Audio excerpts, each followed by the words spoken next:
Hello সিনে lovers, আখান্ডা 2 এই মুভিটি ট্রেলারটি দেখলাম। বালাকৃষ্ণা কাকু মানে তার যে অ্যাকশন, তার যে অ্যাগ্রেসিভ মনোভাব, তার যে অ্যাক্টিং দেখে মনে হচ্ছে যে কাকু কোনো 20 বছরের তরুণ যুবকের চাইতেও ইয়াং, আর তার রক্ত মনে হয় তাদের চাইতেও টকবক করছে।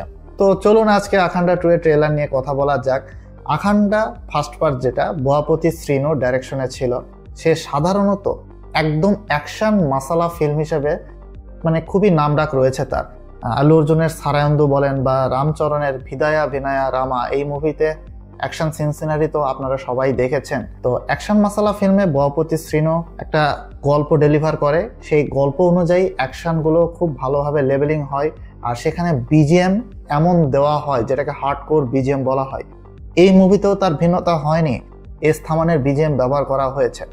তো এইগুলোকে একটু সাইডে রেখে আমি যদি এই মুভিটার কনসেপ্টের কথা বলি, এই মুভিতে অ্যাকশন সিকোয়েন্স এমনটাই রাখা হবে যে এখানে বাতাসের সাথে সাথে মানুষ উঠবে আর মানুষের সাথে সাথে বালাকৃষ্ণর হাত চলবে। তো বালাকৃষ্ণ যখন অ্যাকশন সিকোয়েন্সে দেখানো হবে তাকে, তখন বুঝতেই পারছেন যে সে একাই 100, এই ধরনের বিষয়টা থাকবে। বাট এই বয়সে সে যে ধরনের মুভি করে আসছে সেটা আসলেই অবাক করারই বিষয়।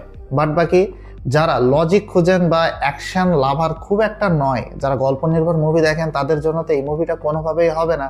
তো ট্রেলারের সবচাইতে ভালো দিক যেটা, যে এখানে যে গল্পটা রয়েছে তার অনেকটা হাইডিং করার চেষ্টা করা হয়েছে। অনেকের এই ট্রেলারটি মাথার উপর দিয়ে যাবে, বাট আমি কয়েকবার এই ট্রেলারটি দেখলাম, দেখার পরে একটু কনসেপ্ট আমার মাথার ভিতরে আসলো যে এখানে ডাবল ক্যারেক্টারে আবারও দেখা যাবে বালাকৃষ্ণকে। একটার নাম আমি নেট থেকে পেয়েছি, তার নাম হয়তোবা মুরালি রাখা হবে, আর সেকেন্ডটা হচ্ছে আখান্ডা। তো মুরালি যে সে হয়তোবা সেই মেয়েটিকে খুঁজতেছে যাকে ছাড়া তার দাদি মৃত্যুর আগে শান্তি পাচ্ছে না, আর সেই ছোট্ট মেয়েটির চরিত্র প্লে করছে হর্ষালি মালহোত্রা, যাকে আমরা বাজারাঙ্গি ভাইজানে দেখে এসেছি মুন্নি ক্যারেক্টারে। তো মুভিতে একটা কনসেপ্টে আমরা দেখলাম যে তার উপরে ভিলেনদের একটা অ্যাগ্রেসিভ বা অ্যাটাকিং বিষয় ছিল, আর এইখান থেকেই হয়তোবা বালাকৃষ্ণর সেকেন্ড যে ক্যারেক্টার অর্থাৎ আখান্ডা তার উদয় হবে এবং সে এসে তাকে রক্ষা করবে।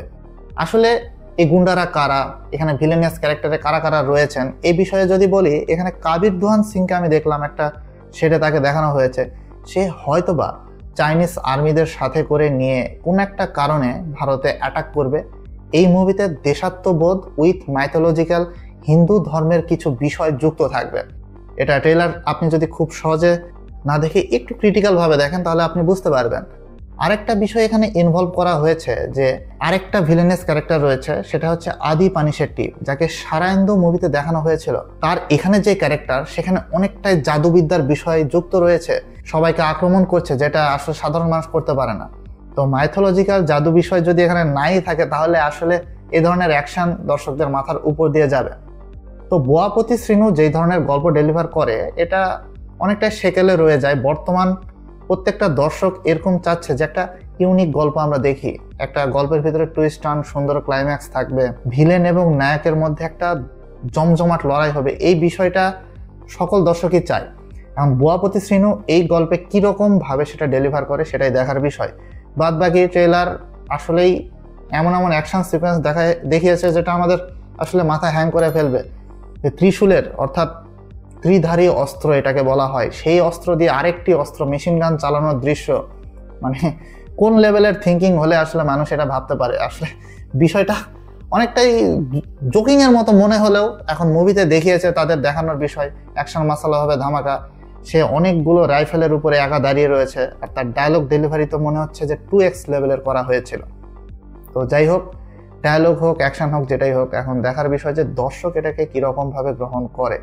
যখন অডিয়েন্স এটার সাথে যুক্ত হবে, যখন এটা যদি ওয়ার্ড অফ মাউথ ভালো পায় ডাকু মহারাজের মতো, তাহলে তো বোয়াপতি শ্রীনু একটা ধামাকা মেরে দিবে এবং বালাকৃষ্ণরও একটা ক্যারিয়ারের মানে শেষ পর্যায়ে এসে একটা ধামাকাদার মুভি হতে পারে।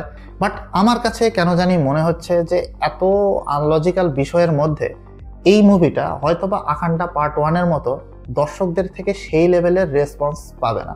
তো দেখা যাক এই মুভিটি আসলেই কি ধামাকা দিবে কিনা, সেটা যখন এটা রিলিজ করা হবে 5 ডিসেম্বর, তখন বক্স অফিস পারফরমেন্স দেখলেই আমরা বুঝতে পারবো।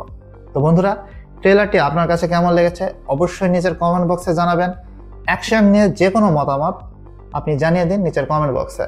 আর বন্ধুরা, রিভিউটি যদি আমার ভালো লাগে লাইক করবেন, শেয়ার করবেন চ্যানেলটিকে সাবস্ক্রাইব করে পাশে থাকা বেল আইকনটি অন করে দিন, তাহলে আমাদের নিয়মিত রিভিউ এবং রিয়াকশন ভিডিও আপনার সামনে পৌঁছে যাবে।